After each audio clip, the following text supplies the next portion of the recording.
Bien, pues pasamos ya a la segunda pata que decía yo antes. Hemos hablado de la pata de la conservación, vamos a hablar un poquito ahora de la pata del desarrollo. Y para ello, pues como antes he hecho con Eva, agradezco mucho a Javier Esparcia que esté hoy aquí. Él es doctor en geografía, bueno, es doctor en geografía y hace poco, unos poquitos años, se doctoró también en sociología. Con lo cual, también es una de las razones por las que hemos querido invitarlo hoy aquí, ¿no? Por tener esas dos vertientes. Él es catedrático de análisis geográfico regional y ha basado la mayor parte de su carrera en todos los estudios de desarrollo local, desarrollo rural, el desarrollo de comunidades más o menos aisladas, despoblamiento, tanto desde el punto de vista geográfico como también sociológico. De hecho, pues hoy en día tiene proyectos muy interesantes de desarrollo de redes en estas localidades. Y por todo ello, yo creo bueno, por supuesto, como catedrático, yo creo que todo lo que ha trabajado en muchísimos proyectos internacionales, nacionales, por supuesto, ha sido evaluador de todo tipo de agencias, por tanto, conoce muy bien todo lo que es el ámbito académico, pero también mucho el ámbito aplicado, el ámbito de aplicar esos conocimientos en los territorios. Y esa es la faceta que le he pedido que trabaje hoy aquí un poquito y que nos cuente dentro de su experiencia qué supone la declaración de una reserva de la biosfera.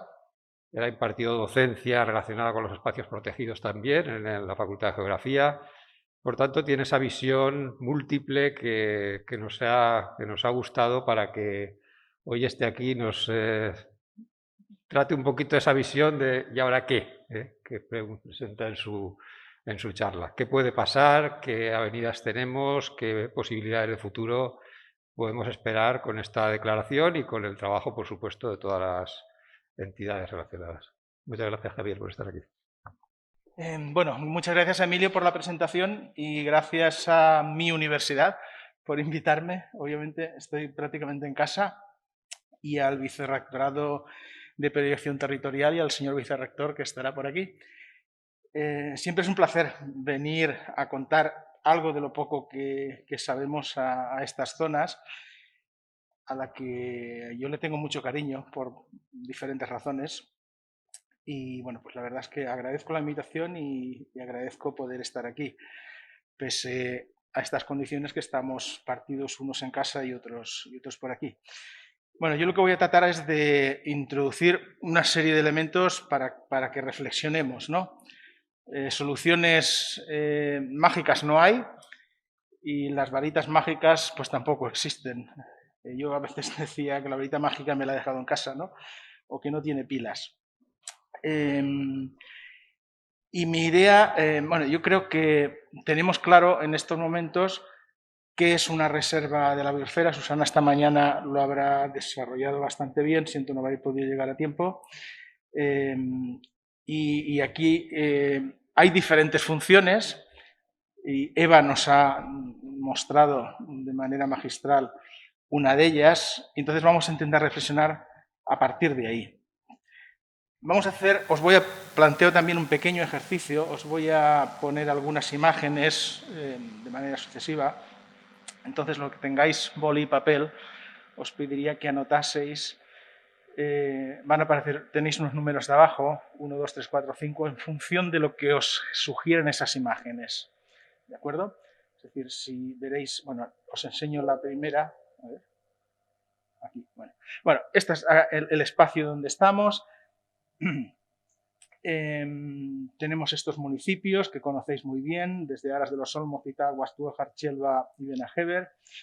Tenéis el Alto Turia y tenéis unas zonas protegidas con una figura de protección en parte del territorio, no en todo. Bueno, después volveremos sobre ello. Entonces, como veis aquí, este es el primer ejemplo.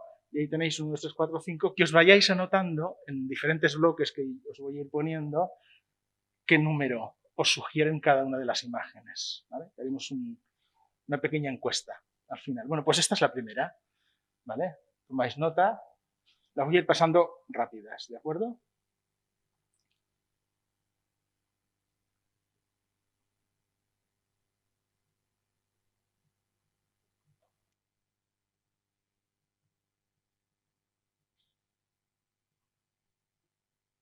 Bueno, ¿tenéis muchos unos o algunos unos?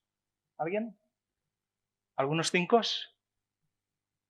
¿No? ¿Algunos cuatros? Sí, sí, es que no es lo que os sugiere esa imagen. Un 1, obviamente, es mala impresión y un 5 es muy buena impresión, ¿vale? Entre esa escala. No hay que analizar la imagen, es el primer impacto, nada más, ¿vale? Entonces, la pregunta, ¿muchos unos? Es decir, ¿malas impresiones? ¿Habéis tenido alguno? ¿No? Algunos 5, buenas impresiones, ¿de acuerdo? ¿Todos? Bueno, entonces, todas estas son imágenes de la reserva del Alto Turia. Y como muy bien ha explicado Eva, una reserva, Muniellos y todas las reservas, si están declaradas como reserva de la biosfera, tienen en primer lugar un elemento muy importante, que es una reserva de biodiversidad biológica, y ella nos ha hablado de los marcadores tan interesantes, que yo no es la primera vez que la escucho porque me parece fascinante que con estos pequeños líquenes tengamos toda esa información, ¿no? Entonces, está claro que esto es así. La reserva es esto, pero no es solo esto, y es hacia donde yo quiero ir. Entonces, ¿qué más cosas es una reserva de la biosfera? Bueno, pues como mínimo también son sus gentes y son las actividades que desarrollan las gentes que viven allí. Y vamos a ir introduciendo conceptos a partir de aquí. ¿Cuál es el objetivo de la reserva? En gran parte proteger toda esa biodiversidad que nos ha mostrado Eva en Muniellos. No necesariamente hay que identificar una reserva de la biosfera con un espacio natural protegido, aunque puede contener espacios protegidos, como es el caso que tenemos aquí también de un LIC, un lugar de interés comunitario. Pero hay partes de la reserva de la biosfera que no son, insisto, no son espacios protegidos, y hay otras muchas cosas. Entonces, entre todas esas muchas cosas, como mínimo, y son también objetivos de la reserva de la biosfera, y por tanto no solo proteger, pero también fomentar actividades humanas que sean compatibles y respetuosas con toda esa riqueza de biodiversidad que tenemos ahí. Y de ahí que cuando buscáis en cualquier documento o en internet reserva de la biosfera, enseguida os hablan del desarrollo sostenible. Y el desarrollo sostenible implica, como comentaba anteriormente, la gente y sus actividades. Y la gente y sus actividades es una pieza fundamental de la reserva de la biosfera. Es una pieza fundamental porque son los protagonistas de todo, de ese proceso. En gran parte son los protagonistas de la protección, pero también son los protagonistas de esas actividades supuestamente compatibles y sostenibles, y que es lo que explican que vivan y trabajen allí. Y la gente que vive y trabaja en una zona declarada como reserva de la biosfera, se espera de ellos que tengan un verdadero compromiso ético y moral con ese territorio y con los valores de la reserva.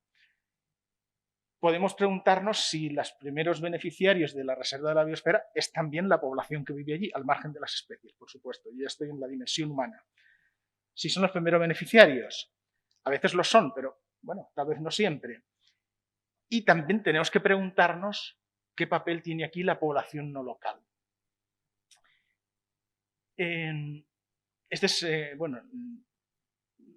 Eva ha comentado rápidamente esta cuestión. Perdón. Y tal vez eso no lo he comentado esta mañana. Disculparme si me estoy reiterando. Toda reserva de la biosfera, por el hecho de serlo, tiene 3 tipos de áreas. Lo que se denomina la zona núcleo, que es donde está la biodiversidad, como ha comentado Eva. La zona de amortiguamiento, que también lo ha señalado, que había sido muy importante como la zona tampón, que protege el núcleo de biodiversidad. Pero donde yo voy es a lo que se denomina la zona de transición. Y en la zona de transición lo que hay es, o debe de haber, o se espera, que haya un desarrollo socioeconómico para esas gentes que viven y trabajan ahí, pero un desarrollo socioeconómico sostenible, insistiendo en el concepto de sostenible. Entonces, lo que nos podemos preguntar, bueno, y aquí tenemos las 3 zonas, que después podemos comentar algo más. ¿Cuáles son las actividades que son sostenibles, que entran dentro de ese modelo? Pues volvemos, podéis ir tomando nota otra vez de numeritos, ¿vale? De 1 a 5.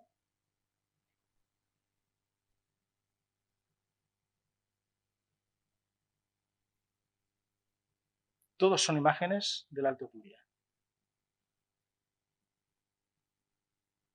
O alguna que se me haya colado, pero creo que no.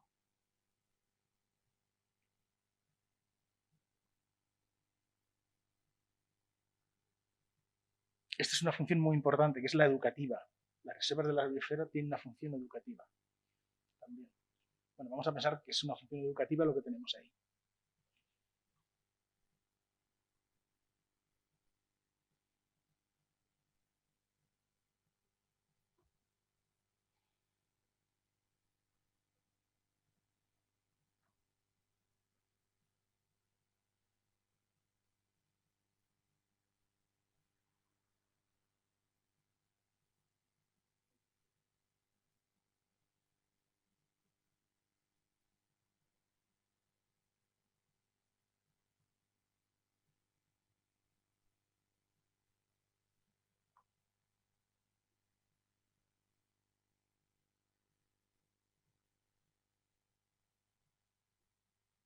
Está cambiado un poco.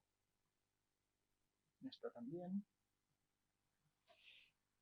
¿Vale? Entonces, volvemos y nos vamos a preguntar hasta qué punto las actividades que hemos visto son sostenibles. Pero vosotros quedaos si tenéis muchos unos o muchos 5 o 4. Y la pregunta que yo os traslado también es hasta qué punto estas actividades que hemos visto son compatibles, primero, si son sostenibles y si, en todo caso, qué es lo que genera para el territorio, en qué deriva desde el punto de vista del desarrollo del territorio. ¿Alguien quiere comentar? Primero, ¿son sostenibles todo lo que hemos visto? ¿Sí o no? Algo tiene que ser. Lo que habéis visto. ¿Os parece que es sostenible lo que habéis visto? Ya hay algo de poca sostenibilidad tal vez. Podría ser. Bueno, dejamos ahí la idea. Y en todo caso, una pregunta que creo que es muy importante, ¿qué supone eso para el territorio desde el punto de vista del desarrollo? ¿Qué beneficios genera? ¿Vale? Yo no tengo la respuesta, yo os la dejo para que reflexionéis, ¿de acuerdo? Pero tenemos más actividades. En todo caso, hasta ahora lo que hemos visto es una reserva de la biosfera y la pregunta que nos podemos hacer es si esa reserva es una oportunidad de desarrollo a partir de esos recursos que hemos visto y según ese modelo sostenible que debe de ser. Algunos ya habéis expresado algunas dudas sobre la sostenibilidad, pero uno de los objetivos de la reserva de la biosfera es que contribuya también al desarrollo sostenible del territorio. Entonces, yo lo que os voy trasladando preguntas para reflexionar hasta qué punto lo que hemos visto son oportunidades a partir de esos recursos, ¿de acuerdo? Vamos a ver más imágenes, ¿vale? Podéis tomar nota también.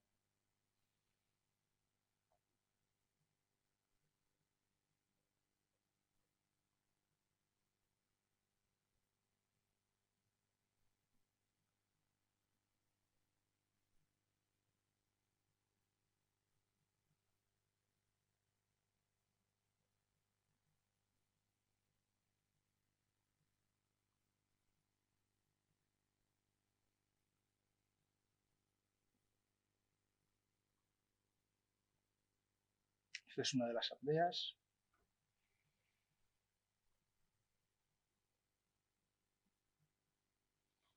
Y volvemos a la misma, a preguntarnos, hemos visto otro tipo de actividades, ¿de acuerdo? Y nos podemos hacer la misma pregunta. ¿Son sostenibles estas actividades que hemos visto? ¿Y contribuyen de forma sostenible al desarrollo del territorio? ¿De acuerdo? ¿Alguien quiere comentar? ¿Tenéis que sí que lo son?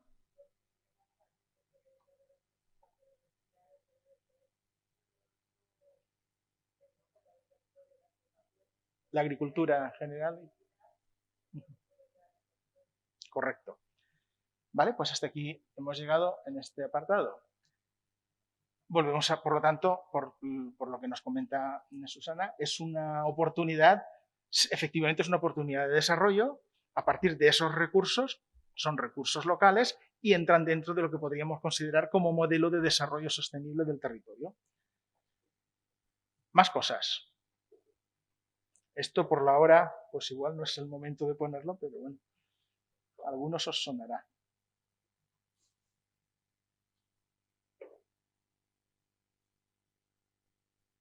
No nos está esperando en la calle, pues estaría bien, ¿no?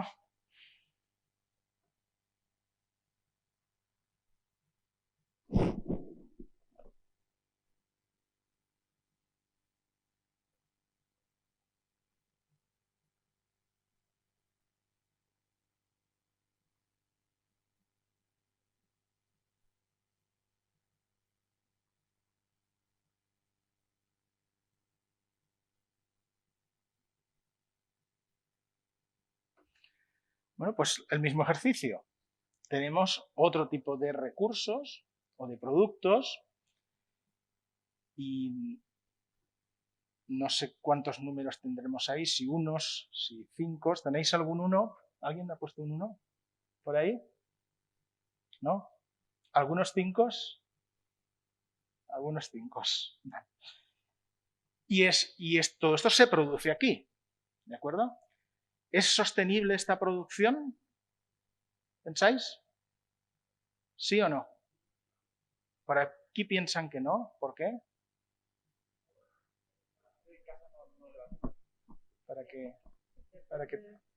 Depende de lo que esta cosa sostenible, lo que piensas que es sostenible, porque usar esta palabra tiene muchas diferentes ideas, ¿no? Pero yo creo, por ejemplo, sostenible es no dejar rastro de contaminación para las próximas generaciones. Entonces, si yo lo veo así, entonces yo veo, por ejemplo, en muchos de estos, bueno, muchos no, pero en algunos yo creo que sí que deja restos de contaminación y de muchas cosas. Sobre todo los embutidos, los cerdos, lo sabemos todos. No es sostenible las granjas. Vale, pero no hemos puesto imagen de granjas. No, digamos que los previamente puede haber vale, poca pues, sostenibilidad. Ya, pero anteriormente también había un par de cosas que se puede pensar si es sostenible, si una monocultura en las cosas agrarias es sostenible. Si tomas la palabra sostenible donde yo creo que lo que significa, yo creo que una monocultura de un cosa con a lo mejor con mucha uso de químicos o yo que sea en el suelo o en sulfatar, yo no creo que es sostenible. Pero bueno, por resumir, digamos que hay dudas sobre la sostenibilidad ambiental de esa producción y otra cuestión es si contribuye a la sostenibilidad económica.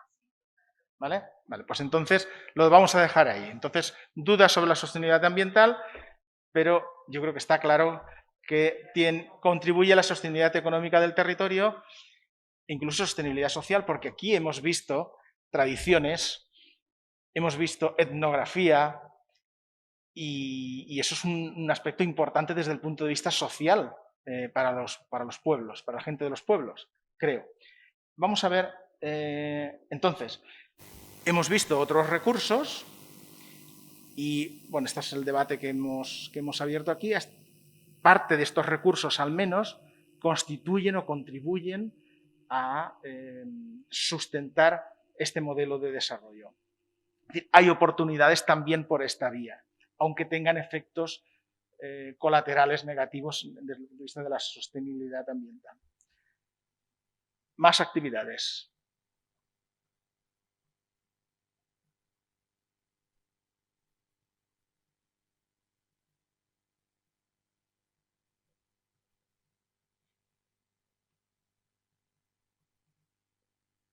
El dinosaurio no os lo pongo, pero bueno, son huellas de dinosaurio, las sectitas.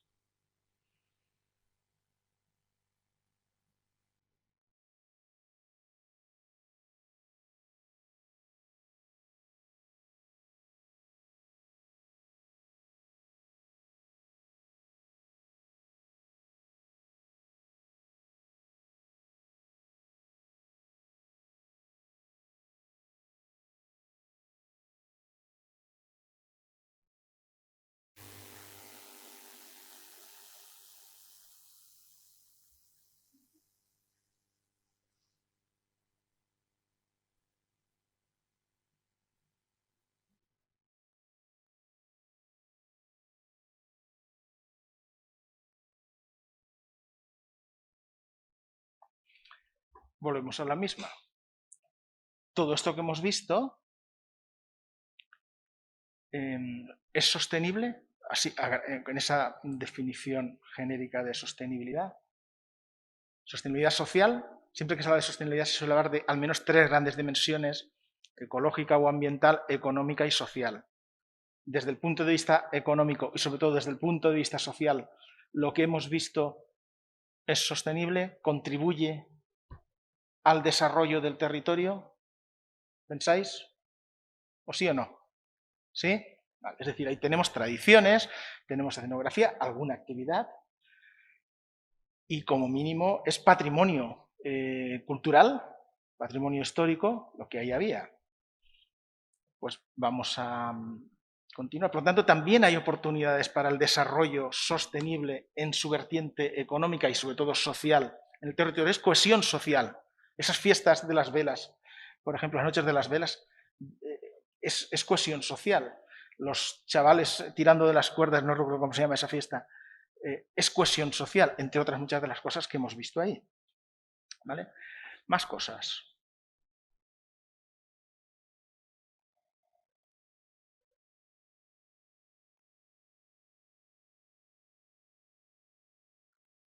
Esto es lo mismo, pero desde otra perspectiva.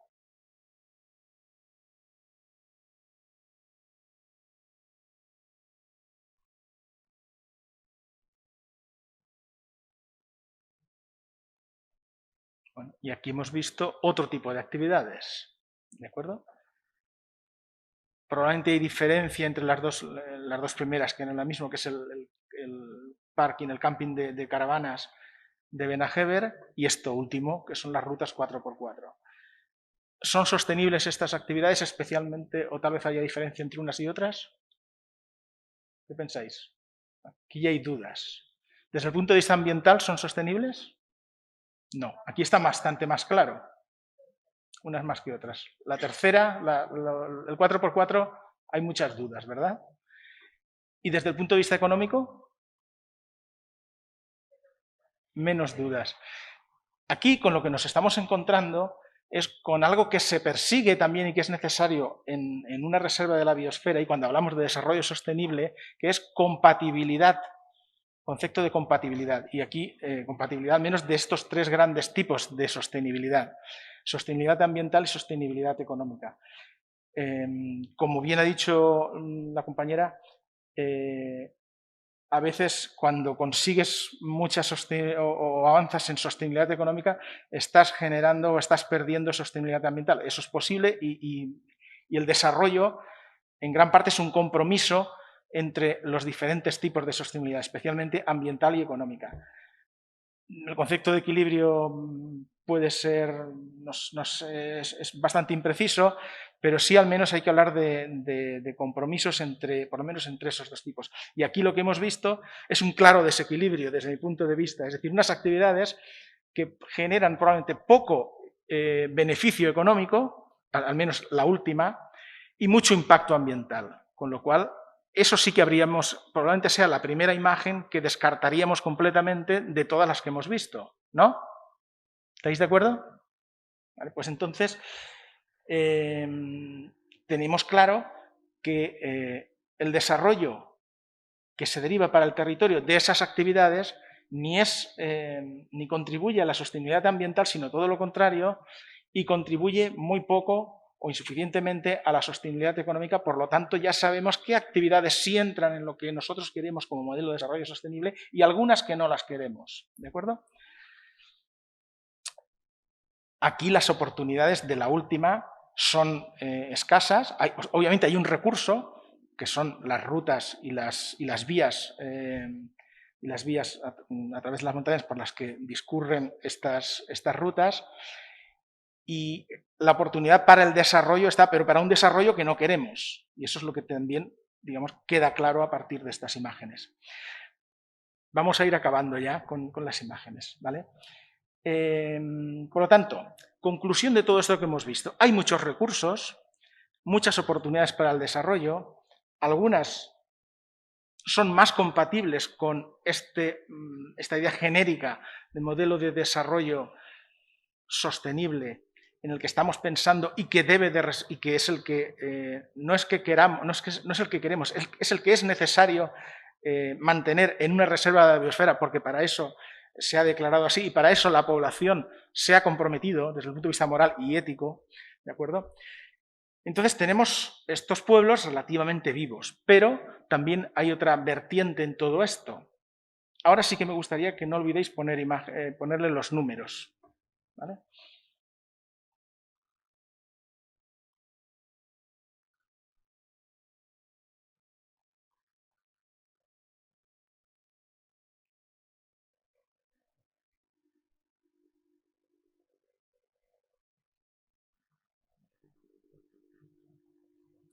Esta, os lo digo, tiene trampa. Podría ser una imagen de examen, pero en fin, es una imagen con trampa. Y esta podría ser también.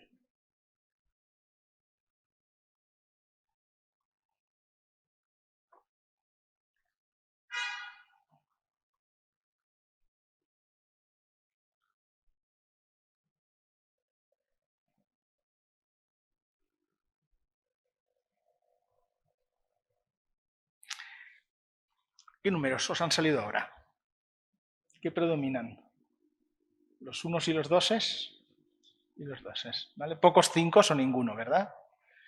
Vale, bueno, pues esto forma parte también de las dinámicas de los espacios rurales, también en los espacios rurales que están declarados como reserva de la biosfera, porque todas estas son imágenes de aquí, ¿de acuerdo? Desde la última, que es el pantano de Benajer en sus inicios, hasta esas aldeas abandonadas o parte de esas aldeas abandonadas, y en dos de esas imágenes lo que habéis visto es que incluso a veces lo que parece que es un elemento negativo, como son las aldeas abandonadas, puede tener algún tipo de aprovechamiento y pueden constituirse en un recurso.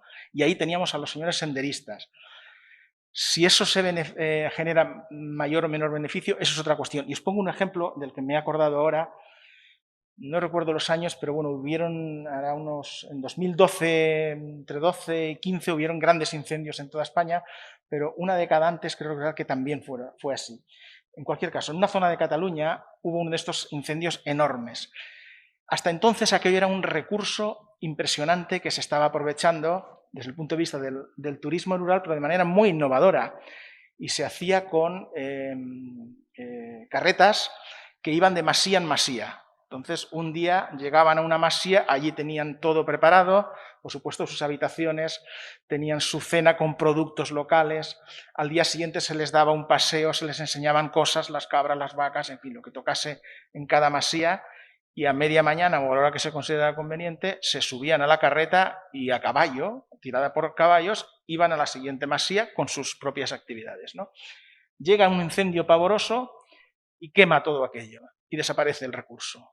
¿Qué pasa entonces? ¿Hemos perdido el recurso? ¿Sí o no? Sí. Pues no. Y aquí tenemos un pequeñito ejemplo. ¿Por qué no? Pues porque fueron capaces de convertir lo que había sido una verdadera desgracia, que es perder ese recurso, en un recurso educativo para enseñar a los colegios y a otra gente los efectos de los incendios. Obviamente los beneficios económicos para las familias que vivían del primer recurso, del recurso ambiental y paisajístico, no eran los mismos, ni mucho menos, pero no se perdió todo porque se desarrolló una red educativa Y entonces ya no venían familias, ya no venían parejas, pero venían colegios y aquello generó también muchos ingresos. Bueno, pues aquí lo que hemos visto son algunas de estas, fijaos, lo de la trampa que yo os comenté, bueno, trampa, tampoco es demasiado trampa, pero lo que veíamos aquí, estos señores tienen detrás una de estas aldeas abandonadas o casas abandonadas, pero sin embargo van, probablemente no solo están haciendo senderismo, sino también quieren visitar estas aldeas abandonadas, y este otro es un doctor, le diría yo, que quiere saber cómo era eso antes, ¿no? Y es un turista. El beneficio del turista no lo sabemos aún, podemos reflexionar sobre ello también, pero en todo caso ahí tenemos lo que ha sido un proceso de abandono, de poblamiento, y que puede tener alguna utilización como recurso también, incluso ahora, en esas peores circunstancias, ¿de acuerdo? Salvando las distancias como lo que os comentaba de Cataluña. Bueno, pues dicho esto, esto es la cementera abandonada. Bueno, hay toda una tradición y es muy potente la arqueología industrial. Todo aquello que está viejo. En Alemania son expertos en esto. Todas las industrias abandonadas, las fábricas, o buena parte de las fábricas abandonadas, algunas las han reconvertido, pero la minería lo han reconvertido yo he visitado algunas cosas, en museos, en una gran cantidad de actividades, les han dado la vuelta y lo han convertido en recursos. Perdón, son recursos y los han convertido en productos que generan beneficios. Bueno, pues eso también es posible. Entonces, a donde yo quiero ir es que, pero habíais puesto muchos unos y muchos doses, ¿de acuerdo? ¿Por qué? Pues porque en estos espacios rurales tenemos dinámicas que no siempre son positivas, como estas, y tienen consecuencias negativas también. 2 o 3 imágenes para ver qué es lo que ha pasado en términos de población en estos municipios de la reserva de la biosfera. Ahí tenéis, pues por ejemplo, a ver si puedo señalar algo, pues bueno, esto es la población total. Como veis, pues municipios 400 habitantes, van perdiendo, Chelva de 2000 está en 1500, Titaguas de 555, 453, estos son los registros padronales. Túejar de 1300 no llega a 1100, va perdiendo. Bueno, lo de Benajever es un caso especial, pero en cualquier caso la dinámica de los cinco municipios, como veis, de 4500 estamos en 3600. Bueno, pues eso es lo que está pasando. Aquí tenemos otro dato, el cambio demográfico entre 2000 y 2010 y la fecha más reciente que tenemos, que es 2019. 100 es que estaríamos igual, ¿vale? Si entre el 2000 y el 2010 no se ha perdido población, estaríamos en el 100. Si entre el 2000, en la barra azul, si entre el 2010 y el 2019 estamos en el 100, es que no se ha perdido población. Como veis, en prácticamente todos los casos se ha perdido población. Pero fijaos que tenemos también la Comunidad Valenciana. La Comunidad Valenciana se ganó mucha población entre el 2000 y el 2010, pero desde el 10 al 19 ya estamos perdiendo población, no mucha, pero un 2%, en el conjunto de la Comunidad Valenciana es mucha población. Pero es que aquí, en estos municipios, perdimos un 10% entre el 2000 y el 2010 y otro 10% entre el 10 y el 19. Es decir, un 20% en 20 años, lo cual es mucha población para una comarca con tan pocos efectivos como hemos visto antes.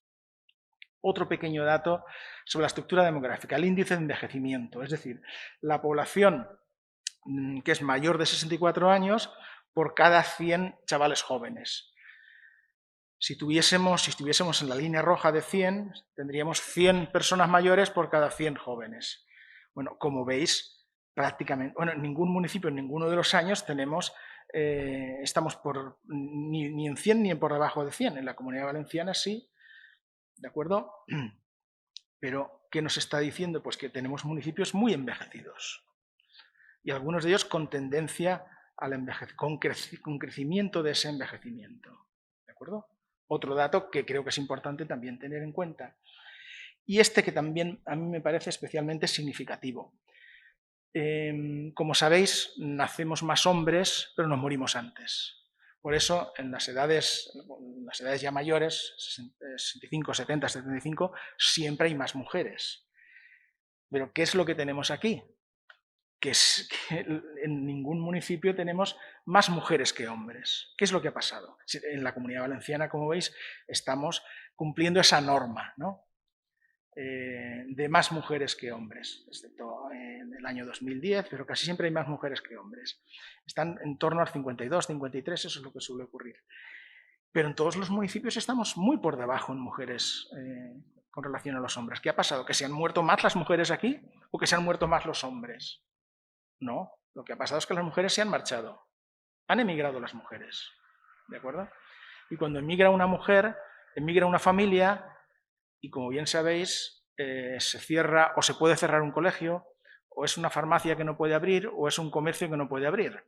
Entonces, esas son las consecuencias de este dato que tenemos aquí delante. En algún momento no relativamente lejano de nuestra historia hemos tenido alguna pequeña luz, como es la inmigración en zonas rurales. A finales de los 90 hubo una época, o se inició una época de cierta expansión que dio como resultado una llegada, no diría masiva, pero muy significativa de inmigrantes, y se distribuyeron de esta manera. Durante los años 2000, entre los años 2000 a 2010, 2009 aproximadamente, y como veis, de las comarcas interiores, la Serranía y el Rincón de Ademuz tenían un porcentaje muy significativo de población inmigrante, entre el 8 en el Rincón de Ademuz y el 8,1 en la Serranía, lo cual yo creo que es muy significativo. Pero a partir de aquí, la pregunta es, ¿ha sido o es la solución?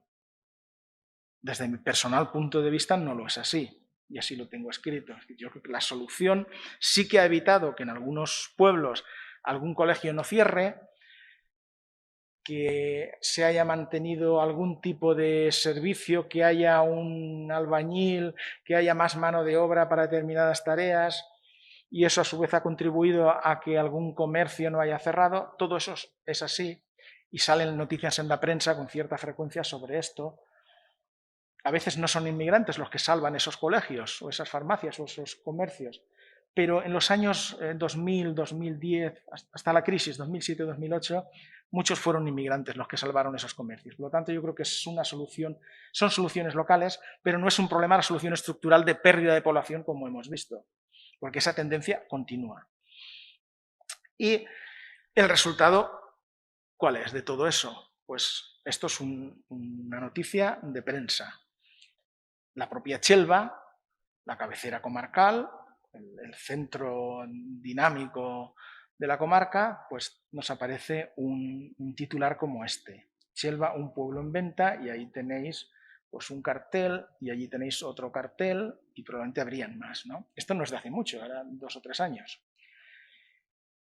Y hay más titulares de estos 2 o 3 últimos años. Naturaleza y despoblación, la gran cantidad de recursos naturales y el éxodo rural. Es decir, fijaos esa asociación, recursos naturales y éxodo rural. Por lo tanto, esa sostenibilidad ambiental no ha conseguido contribuir suficientemente para frenar el éxodo rural, la sostenibilidad económica, la sostenibilidad social del territorio. El epicentro del éxodo rural en la provincia de Valencia, esto es a partir de un estudio en el que colaboró, dirigió aquí el compañero Jorge Hermosilla, entre otros. Entonces, la conclusión de todo esto es que yo creo que no puede haber desarrollo sostenible entendido globalmente y pensando en una reserva de la biosfera sin gente. Podemos tener recursos ambientales, recursos de biodiversidad fantásticos, que es muy importante, pero una reserva de la biosfera es no solo eso, y eso es importante. Es decir, ahí tenemos un parque natural, un parque regional, diferentes figuras de protección, y eso es fantástico y hay que protegerlo, hay que poner todos los recursos posibles para ello.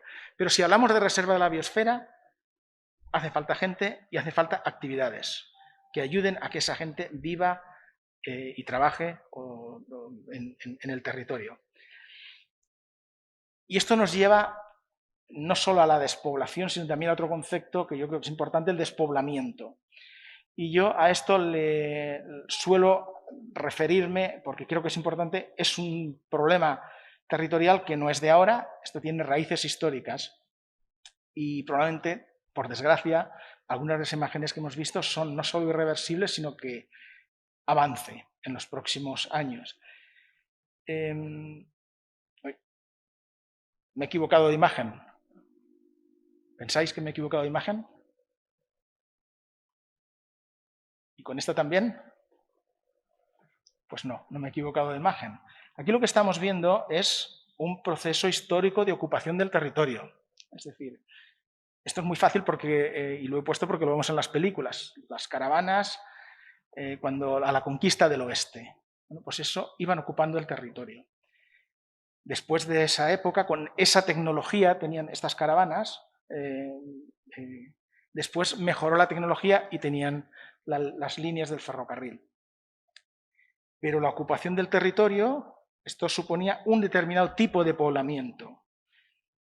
En España nuestro poblamiento fue en parte así, con los señores a caballo haciéndola con la reconquista, que le llaman algunos, expulsando a los musulmanes, avanzando desde el norte y allí donde llegaban, pues a ti te damos estas tierras, a ti estas otras, tal. Bueno, pues fue otro proceso de ocupación del territorio. Y esto es un ejemplo en Granada, en el Valle del Lecrín, todos estos puntitos que tenéis aquí son poblamientos, son núcleos de población a medida en la época árabe. Eso era un tipo de poblamiento adaptada a la tecnología y adaptada a la geografía del territorio, ¿de acuerdo? Porque son unas zonas montañosas y bueno, eso derivó en todas estas áreas que tenemos aquí y una serie de municipios que en estos momentos prácticamente, como veis, el sistema de poblamiento ha desaparecido y lo que tenemos es esto mucho más simplificado porque tenemos la misma geografía, pero tenemos otra tecnología, una tecnología de transporte que es esta carretera y tenemos unos coches y unas motos que van rápidamente y que no necesitan esa estructura de poblamiento tan disperso y tan atomizado que habíamos visto anteriormente. Bueno, pues esto es lo que está ocurriendo también y yo creo que es importante tenerlo en cuenta porque nos está afectando. Aquí lo que tenemos es lo que está pasando por tamaños de municipios en España. Os he puesto este pequeño ejemplo. En los municipios de menos de 100 habitantes hasta los de menos de 20.000 habitantes, la línea marrón es la población del 2019 y la línea azul es la población del año 96. Es decir, 25 años de diferencia y lo que estamos comparando es qué proporción de población había en cada tipo de tamaños de municipios. Como veis, la línea marrón está siempre por debajo hasta los 20.000 habitantes. Eso quiere decir que en estos 25 años, en general, en el conjunto nacional, los municipios de todos estos tamaños, desde menos de 100 habitantes hasta los de menos de 20.000, han perdido población, están perdiendo población.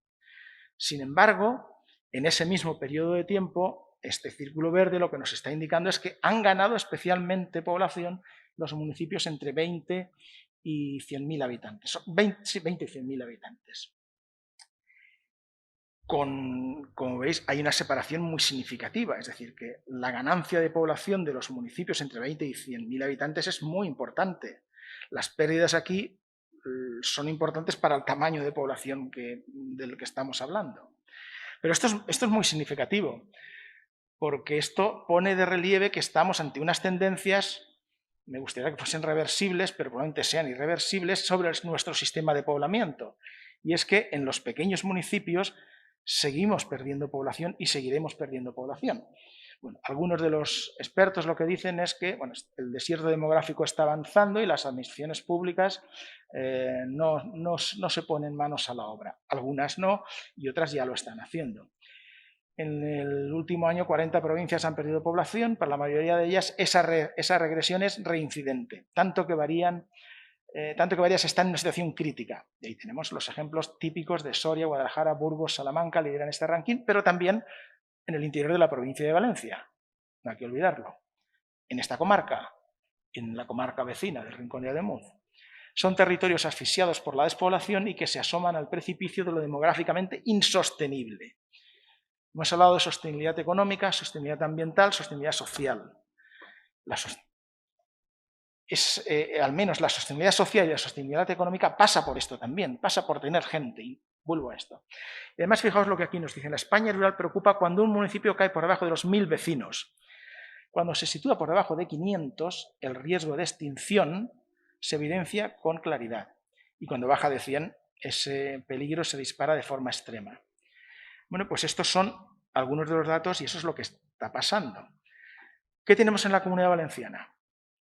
En los menos de 100 habitantes, por ejemplo, tenemos un 4% de los municipios, que tienen menos de 100 habitantes, suponen un 2% de la población, pero vive un 0,03% de habitantes, prácticamente nada. Entre 100 y... o si queréis, a ver, esto se debería de ver por ahí un dato general. Entre 100 y 500, 1% de la población y 16% de la superficie, por lo tanto, densidades bajísimas. De 500 a 1000, otro 1% y 13% de la superficie. Estamos hablando de 13, 26, 28, 30% de la superficie y un 2, no llega a 2,5% de la población. Eso es lo que estamos hablando por debajo de 1000 habitantes, que como hemos visto es situación crítica. Ahí estaban los datos, disculpad. No, pues, a ver. Sí, un 30% de la población, 41% de los municipios, 41% de los municipios y 2% de la población. No llega. Y si hablamos de menos de 2000 habitantes, 45% de la superficie, es decir, casi nos vamos a la mitad del territorio valenciano, 55% de las entidades municipales y un 4% de la población, lo cual es dramático. ¿De acuerdo? Hay una lista de municipios valencianos en peligro de despoblamiento. Bueno, hay varias listas por ahí funcionando, pero volvemos a la cifra de 500 habitantes que antes comentaban los expertos, que ya es una situación alarmante y peligrosa. Pues tenemos 3 municipios de los 5 de esta mancomunidad en esa lista. Bueno, pues esto es lo que también está pasando, desgraciadamente. Y contra esto, ¿qué es lo que se plantea? Bueno, pues en el año 2012, creo que fue en torno al 2012, se elaboró lo que se denominaba la Estrategia Territorial Valenciana y dentro de esa estrategia el sistema rural. Y bueno, el sistema rural pues son todos estos puntitos que veis por aquí. Bueno, no solo el sistema rural, aquí hay también un sistema urbano. Pero estos puntitos azules y algunos verdes, bueno, pues esos son sobre todo los azules, los núcleos del sistema rural. Y una de las ideas que yo suelo plantear es que tenemos que ser conscientes que probablemente parte de esos segmentos, de esos municipios de 100, 200, 300 habitantes, que ahora son vivos, pues igual dentro de 20 años o 25 no existen. No existen como, y esto yo creo que hay que darlo por sentado siempre, como municipios, como áreas de residencia permanente. Otra cuestión es si eso es una función o van a desarrollar una función como segunda residencia, que ahí eso es otra cuestión. Entonces, probablemente para sostener y para asegurar o contribuir a la sostenibilidad de esos pequeños municipios, tal vez sea necesario definir muy bien una línea de defensa contra ese despoblamiento. Y esa línea de defensa pues son estos municipios que tenéis aquí, que se denominan los centros de polaridad comarcal complementaria, pues Ademuz, Chelva, Villar, Xèrica, Viver, y no hay nada más. El resto de municipios no son capaces de jugar esa función. ¿Y esto en qué puede derivar? Y hay países que ya lo han entendido y lo están trabajando en esa línea. Dicen, población del interior de los pequeños municipios se nos van a ir y otros se nos van a morir por envejecimiento. ¿Cómo podemos evitar que se vayan los que están a punto de irse? Pues vamos a ofrecerles mejores oportunidades. ¿Dónde? ¿Dónde viven? Pues tal vez donde viven, si es un pequeño municipio, igual el coste y las opciones no son excesivas. Entonces, donde están concentrando recursos son en lo que aquí se denominan los centros de polaridad comarcal complementaria. Eso no quiere decir que se abandonen los demás, ni mucho menos, pero sí concentrar esfuerzos con una perspectiva de largo plazo en estos centros de polaridad comarcal y buscar soluciones, y que las hay, imaginativas, para prestar todos los servicios necesarios y cubrir las necesidades de la población que está en el resto de municipios. Bueno, pues esta es un poco la idea. Por lo tanto, una última reflexión y con esto ya voy acabando, no sé si me he pasado, supongo que sí. La reserva de la biosfera del Alto Turia, como la mayor parte de las reservas, obviamente son oportunidades para el desarrollo, a partir de una gran cantidad de recursos, con un modelo que puede ser sostenible desde el punto de vista ambiental, pero que debe de ser sostenible también desde el punto de vista social, como en gran parte aquí se está haciendo por algunas de las imágenes que hemos visto, y desde el punto de vista económico, y eso es un reto que tenemos. Pero, y esta es la última reflexión que os dejo, no hemos hablado, y porque no quería desarrollar este tema y os lo quería dejar como reflexión para casa, digamos, esto que estáis haciendo vosotros, los habitantes del Alto Turia, es un servicio, no solo para vosotros. Yo os preguntaba antes, ¿están comprometidos y esto tal compromete a la población local y a los de fuera? Los de fuera, hasta ahora, por lo que nos compromete, somos los domingueros que veníamos a hacer el senderismo. Pero aquí hay algo más. Si vosotros tenéis esto bien cuidado, lo estáis protegiendo para que podamos hacer senderismo, para que vengamos a las fiestas de las velas, para que vengamos a las gachas y para que vengamos a todo ese patrimonio gastronómico que hay aquí, eso tiene un precio. Y ese precio no está incluido en la cerveza que nos podamos tomar el domingo después de hacer la caminata. Y probablemente no está en las gachas que nos comamos o en el vino que nos comamos. O no suficientemente. Entonces, ¿a dónde voy? Pues al concepto de servicios ambientales. Es decir, una reserva de la biosfera es un recurso, es un servicio ambiental a la sociedad. Y yo os preguntaba antes que esos recursos que veíamos, las playas, donde había gente bañándose, todo eso, y os preguntaba, ¿y esto cómo contribuye? La agricultura, y veíamos contribuciones directas. Pero esto es el gran servicio ambiental de tener una reserva de la biosfera viva desde el punto de vista ambiental, pero también viva desde el punto de vista de la población, tiene un coste y tiene que revertir de alguna manera en el territorio. Y esa es, podemos discutir sobre esta cuestión, pero hay países que esto lo están haciendo y, bueno, se pueden explorar más recursos y explotar más recursos de manera más eficiente. Esta mañana en la radio, por ejemplo, escuchaba la Silver Economy. La Silver Economy es todo lo que gira en torno a los que tenemos el pelo gris ya, que supuestamente tenemos una situación estabilizada, mayor poder adquisitivo. Y bueno, pues si no hubiésemos tenido pandemia, yo hoy me quedaba a comer por aquí con mi familia y me gastaba pues 100 euros, por ejemplo. Pues hay muchas cosas en torno a la Silver Economy. Iba a poner una imagen de unos señores de 101 y 102 años de aquí de la Yesa para hablar de la calidad de vida que gira en torno también, o puede girar a la Silver Economy, es decir, el gran nicho de oportunidades que tenemos ahí. Pero al margen de buscar otros recursos que se puede hacer, y probablemente vosotros podréis hacerlo y los pondréis en marcha sobre la mesa y los desarrollaréis, yo creo que hay otro elemento pendiente, otro debate y otra deuda pendiente, y es cómo la sociedad revertimos y pagamos todos estos servicios ambientales que vosotros estáis generando, cuidando, y eso básicamente es vía impuestos. Vía impuestos que a su vez, ¿cómo os llegan? O sea, nosotros tenemos que pagar no solo ya que me cobren más por la cerveza, sino yo tengo que pagar más en mi declaración de la renta y vosotros tenéis que recibir más, los que vivís aquí, tener más rebajas fiscales. Hace unos días el presidente Ximo Puig, en un curso que hicimos sobre despoblación, anunció algunas cosas, aunque después he visto que lo había anunciado ya previamente. Esto es típico en los políticos, que anuncian varias veces lo mismo. Rebajas fiscales por residencia en las zonas, en los municipios en peligro de despoblamiento, algunos puntos y demás. Bueno, pues eso se está haciendo en algunos sitios, ayudas a la seguridad social.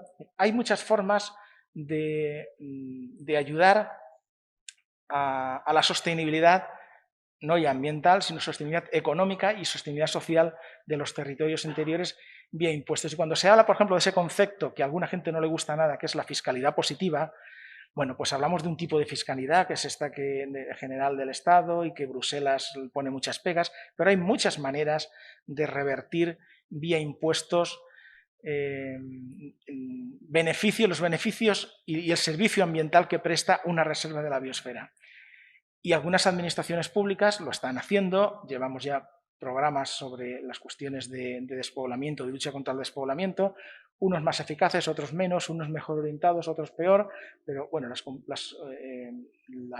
administraciones públicas están comprometidas en ello.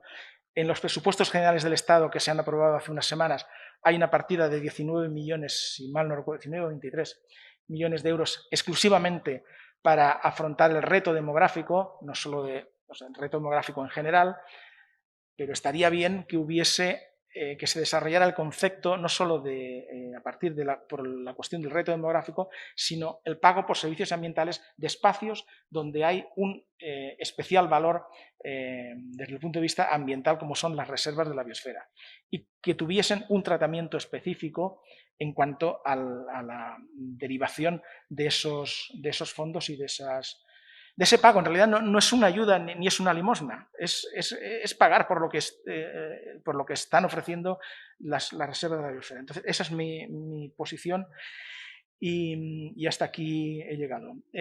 Gracias por... Bueno, podríamos hacer una pequeña ronda sobre los numeritos al final, os han quedado siempre por arriba, ¿no? Excepto esa pequeña franja última de algunos unos y doses, pero por lo general 4, 5 y tal vez algún 3. Es decir, la idea es que si todo eso está aquí, el potencial es enorme, pero no es suficiente para asegurar la sostenibilidad demográfica y sostenibilidad económica del territorio. Y una reserva de la biosfera es también eso. Pues hasta aquí. Muchas gracias.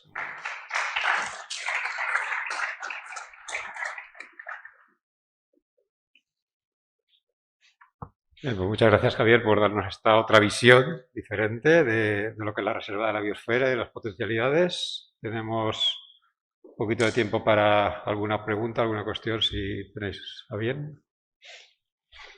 ¿Sí? Sí. Espera. Si no, no te oyen desde... No sé si es un globo sonda de los que suele soltar la prensa, pero leí hace pocos días que había un rumor con todo esto de la pandemia, el teletrabajo. Bueno, las empresas están planteándose, usted quiere hacer teletrabajo desde un pueblo, le vamos a pagar menos porque allí tiene menos gastos. Si estamos hablando de que la población llegue a estas comarcas tan despobladas, si, como decía Ramiro, se está cortando la brecha digital, si el teletrabajo es una posibilidad de que aquí venga gente y les decimos que van a cobrar menos por el mismo trabajo que si viven en una ciudad donde además tienen muchísimos más servicios que aquí, porque aquí nos tenemos que desplazar absolutamente para todo, no creo que eso contribuya a solucionar el problema. No sé si es un globo sonda, estoy de acuerdo contigo, y si es así, perdonar el taco es una putada, que sea así, y me parece absolutamente injusto. Espero que no sea así, y sí que me consta, también he escuchado algunas cosas, y se está intentando fomentar, y Ramiro lo habrá comentado, y yo se lo he escuchado a él algunas veces, fomentar desde las administraciones públicas deslocalización del trabajo para gente de las administraciones públicas. Nosotros estamos haciendo un trabajo sobre esta cuestión, hemos recogido mucha información, aún no la hemos tratado completamente, pero la disponibilidad, sobre todo de la gente, porque a la gente también hay que preguntarle, oye, ¿tú en qué condiciones te irías allí? ¿Solo teniendo internet o qué es lo que más y qué más necesitas? Pues necesitas farmacia, necesito colegio.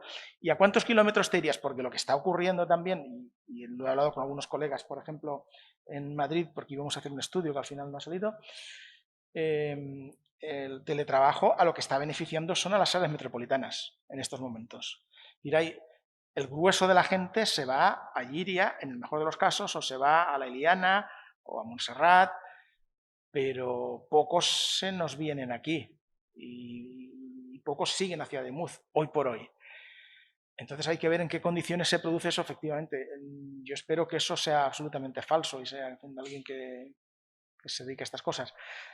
Y lo que creo es, y me gustaría que cuando se desarrolle la ley del trabajo a distancia, creo que se llama así, implique beneficios y oportunidades para que la gente pueda realmente trasladarse y al menos, por ejemplo, pues tener que, bueno, tú no puedes irte a donde quieras y volver dentro de 2 semanas, pero tal vez, eso yo lo vi en Inglaterra, por ejemplo, recuerdo eran arquitectos, y hacían teletrabajo en una zona líder bastante alejada de Manchester, 4 días a la semana y un día bajaban. Tenían un día donde bajaban a Manchester y allí estaban todos, hacían sus reuniones y sus meetings y se volvían a casa y hasta el viernes siguiente no seguían teletrabajando. Yo os hablo de los años 90.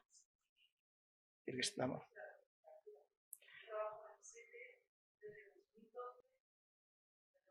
Con el SEPE. Desde 2012, que se fue la directora que había, hemos estado sin director en la oficina hasta hace 2 o 3 años. La directora que hay ha estado en comisión de servicios en otras oficinas y actualmente viene un día a la semana. En la oficina de la OCAPA, el otro día me preguntaron, oye, ¿tú no sabes algún auxiliar administrativo de la Generalitat que se quiera subir a Chelva porque no encontramos para que venga nadie a la OCAPA? Quiero decir, es que ni siquiera en la administración. Ni en la administración, ni a un núcleo como Chelva, que es la base de donde se podían concentrar los esfuerzos. Es que ni eso, sí, desgraciadamente es así. Yo lo he visto. Ahí entramos ya en otras cuestiones. Probablemente algunos de los que estáis aquí, estabais en una reunión en la que, con motivo de la cátedra DAN que yo he estado dirigiendo, hicimos la pregunta de, bueno, ¿y por qué la gente que no sois de aquí, por qué no os quedáis a vivir aquí? Y algunos dicen, pues yo es que si los niños, que si tal, que si igual, le digo, pero si aquí tienes todos los servicios que necesitas, tienes colegio, tienes farmacia, el hospital es rápido. Y al final, donde confluían y donde ya al final se sonrió o 2 de las personas que no querían quedarse, es que tenían su vida social y su vidilla en Valencia. Venían a trabajar aquí, pero se volvían a Valencia. Entonces les faltaba eso. Bueno, y alguna gente le contestó, oye, eso también es posible aquí, que tenemos vida social y además muy buena y de mucha calidad. Bueno, yo creo que por eso la sostenibilidad social y las dinámicas sociales son tan importantes a veces, porque la gente se engancha. Si no es suficiente con tener los servicios, no es suficiente con tener el trabajo, tienes que tener a veces más cosas. Y esas más cosas es esa vida social, ese enraizamiento con el territorio, que son a veces los lazos familiares, los lazos de amistad, que son los que te retienen. Eso también es un elemento importante. Y yo entiendo que la gente que no los tiene, pues que le cueste moverse. Pero bueno, ahora tengo un compañero que se ha comprado una casa en Venta del Moro, por ejemplo, y dice que va a hacer todo el teletrabajo que pueda. Sus tutorías las va a empezar a hacer pronto ya por vía teletrabajo. En vez de hacerlas desde su casa en Valencia. O sea, las tutorías son virtuales en cualquier caso y a partir de ahora, por lo menos en los que la mayor parte que hemos tenido que pasar a hacer teletrabajo de la noche a la mañana en el sector educativo, sin duda alguna, pues muchos lo que dicen es que todo lo que puedan y más van a hacer teletrabajo. Entonces este chico, tengo otro compañero que lo hace desde allá por los confines de Teruel, en un pueblo por Ayepuz, y se pasa todo el tiempo que puede allí y solo si es necesario pues baja. Yo creo que esto es irreversible. Lo que pasa es que es muy importante que los que tenemos más opciones, como los que estamos en el sector público, pues que demos... No es cuestión ya de dar ejemplos, sino que es una cuestión de calidad de vida, es cuestión de entenderlo y de verlo y de decir, pues es que entre esto y esto pues está claro, ¿no? Hay algunos que no lo ven aún. Yo no me voy más lejos, yo estoy a 35 kilómetros de Valencia, tengo mis gallinas y tengo mi burra y en fin, mis animales por allí. No me voy más lejos porque ya casi no puedo, pero si pudiese me iría también. Pero hay que verlo y hay que hacérselo ver también a la gente. Yo creo que estamos en una fase en la que si se hace una buena pedagogía, la gente está empezando a entender que hay algo que es calidad de vida, que no se tiene en las ciudades y que sí que se tiene fuera. Yo venía hablando con un amigo en el coche y me decía, lo tenía claro, dice, yo me voy a la casa de campo y allí soy feliz, lo que pasa es que mi mujer no me acompaña y estoy aquí. Pero si pudiese, y él se va cuando puede, claro. Entonces, pero yo creo que eso irá calando. Y esto, la pandemia obviamente ha sido una desgracia, pero uno de los aspectos positivos es la eclosión del teletrabajo. Yo estoy casi convencido que va a ser también un elemento de concienciación de que hay otra vida muy próxima, que es la vida en el ámbito rural y que tienes todo, porque es que en 45 o 50 minutos estás en Valencia si lo necesitas. Entonces, hay gente que ve una frontera psicológica cuando pasa de Giria, y eso no puede ser. Hay que romper esa barrera porque es falsa. Entonces, yo creo que hace falta una labor pedagógica en ese sentido también. Disculpa que me he alargado mucho. Que me ha gustado mucho la exposición que has hecho y creo que coincidimos un poco en el punto de llegada. Y es que en esta reserva de la biosfera del Alto Turia, pues una de las especies amenazadas más importantes es el paisano. La gente, somos los paisanos los que vivimos aquí. Estamos en regresión y estamos con una preocupación grande por el riesgo de desaparición, en riesgo de extinción. No obstante, estoy en discrepancia con algunas cosas que has comentado y es un poco el tema que ya en alguna ocasión lo hemos hablado de las cabeceras de comarca como posible solución al problema del despoblamiento, que parece que es inexorable, pero no lo es tanto, ¿vale? Entonces, yo creo que el tema de las cabeceras de comarca hoy por hoy no es la solución para el despoblamiento, porque cuando la gente se vaya a ir, si es que se decide marcharse de Aras, no se va a ir a Chelva porque Chelva no ofrece lo que culturalmente ofrece la ciudad, y comercialmente y socialmente y administrativamente. Y bueno, la brecha en ese sentido es tan grande que cuando la gente se decida marcharse de una aldea de Alpuente, no se va a ir al propio municipio ni se va a ir a la cabecera de comarca.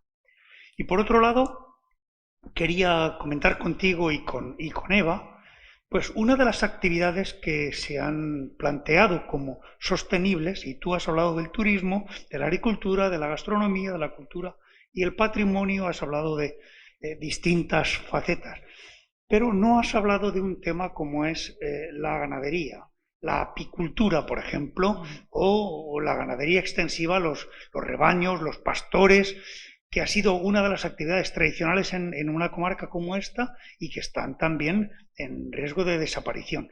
Yo no sé si Eva a lo mejor me puede contestar si actividades como el pastoreo, como los rebaños de cabras, que entendíamos como facilitadores de la gestión del patrimonio forestal, no sé si esto es así, y que en parte evitaban pues uno de los graves problemas que tenemos en zonas como esta, como son los incendios forestales, que afortunadamente no es una problemática que tengan en Muniellos. No sé, al respecto, ¿qué es lo que se puede aportar? ¿Es sostenible o no sostenible? ¿Es una actividad a desarrollar? ¿Se tienen que elaborar políticas que faciliten ese tipo de actividad en una reserva de la biosfera como es la nuestra? Gracias, Tomás. Bueno, me dicen que estamos ya fuera del tiempo. Voy a ser muy breve. Respecto a tu primera cuestión, tienes razón en que cuando un señor de Aras se sube al coche, no para en Chelva, se va a Llíria. Y eso es una realidad. Pero aún así, si le queremos ofrecer una cierta calidad de vida, un cierto nivel de servicios, no se los podemos ofrecer en Aras o en las aldeas de Aras, se los tenemos que ofrecer aunque cojan el coche y se vayan. O podemos, en fin, sobre eso hemos discutido o hemos dialogado algunas veces. Pero sigo pensando que a largo plazo los centros comarcales tienen o deben de tener una función incluso como elemento de atracción. Es decir, no solo se trata de retener los que se van, también posiblemente como elemento de atracción. Y para no extenderme sobre la segunda cuestión, a la mesa del señor diputado hoy creo que ha llegado un estudio de la Asociación de Propietarios Forestales o algo así, donde defienden y justifican con datos, con un estudio, que efectivamente eso es viable y que tiene potencial. La cuestión, a partir de poco, ya será ponerlo en práctica, porque llevamos escuchando esto desde hace algún tiempo. Bueno, si este estudio realmente ya pone en blanco y negro que eso es viable, el problema igual es que no hay pastores, ¿sabes? Pero bueno, en todo caso, la actividad sí que parece ser que es viable. Y acabo una última cuestión. Yo suelo decir también que el territorio es viable o puede ser viable con menos gente, pero el territorio no es viable sin actividades. Puede haber menos gente, y eso es un riesgo, digamos, que podemos asumir, menos gente por mortalidad, por emigración, pero que se mantengan actividades, que aquello se mantenga vivo, pero realmente si desaparecen esas actividades sí que no hay gente y entonces sí que se muere. Y eso también es un pequeño gran detalle que hay que tener en cuenta. Y lo que comentas sobre la ganadería extensiva es también muy poca gente, pero una actividad que puede ser, desde el punto de vista del impacto sobre el territorio, impacto positivo me refiero, muy importante a mantener. Y no, Eva. Hay que estudiar cada caso y en cada territorio, porque los bioclimas, los hábitats, la dinámica de los sistemas, tanto de pastor, de matorrales, bosques, etcétera, y también son muy diferentes los pastoreos de ovejas que los de cabras. Los de cabras se suelen cargar casi todo, y más ahora que aquí está casi todo cargado, hay que tener mucho cuidado. Ahí tienen que ser estudios interdisciplinares muy importantes que pueden hacerlo factible, pero hay que ser muy cuidadoso, muy cuidadoso. Tantísimo la deposición nitrogenada, porque yo misma tengo la experiencia en el Parque de los Alcornocales en Andalucía. Se están muriendo prácticamente, y también en otros parques naturales de Andalucía, porque el exceso de pastoreo, de meter carga de ovejas para mantener los salarios de los gentes de allí, de los montes, de los pueblos, pues resulta que lo que ha conseguido es que ahora entre el hongo fitóctora por las raíces se están muriendo las encinas y los alcornoques. Entonces, y lo mismo está pasando en las dehesas ibéricas con la carga que se está metiendo con el cerdo ibérico. Entonces, todo esto, el cerdo ibérico se está cargando ahora mismo en las dehesas extremeñas y andaluzas. Tiene que ser una determinada carga. Con una determinada carga todo es posible, pero el exceso nunca.